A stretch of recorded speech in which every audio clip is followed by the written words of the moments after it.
Right, so we've been experiencing a bit of a heat dome across the country, not necessarily here. So Vivian, talk to us about what other people are seeing.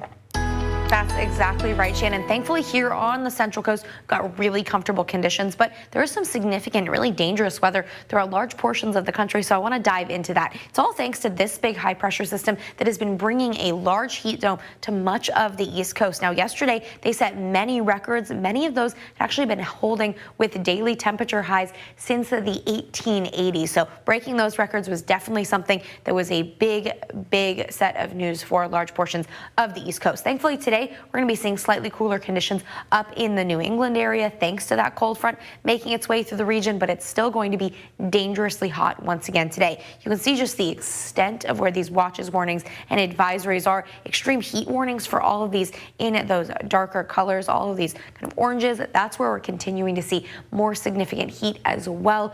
Lots of communities and millions of people dealing with significant heat for today. So here's what we're seeing outside right now. No major concerns for us here on the West Coast, but already this morning there is that time difference. So a little bit later on in the day, already feeling over 100 degrees out in New York. It's definitely going to be another very hot one for large portions of the East Coast. Another day with dangerous heat for many of those communities. Not just heat though, we also have storm risk for many communities as well. Two major areas of concern. Most of the country also seeing the likelihood for thunderstorms today, but the worst of that severe weather is going to be expected in portions of Nebraska, South Dakota, as well as into Iowa, as well as large portions of the South as well. That's going to include the Carolinas as well as Georgia, with significant areas of concern there. Now for us here on the West Coast, we got a little bit of a high pressure system sitting just offshore. That's going to bring us slightly warmer conditions for today with that offshore wind, with that consistent air circulation around a high pressure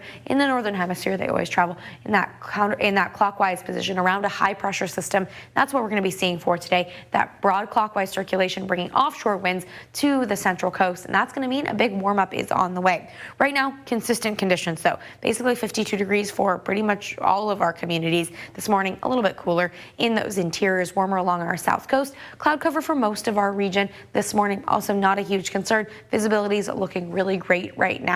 But temperatures are going to be raising about 10 degrees just from yesterday's highs in those interiors. Paso Robles at 93, 72 in San Luis Obispo, 68 in Santa Maria, 66 degrees in Lompoc, and 70 in Santa Barbara for today.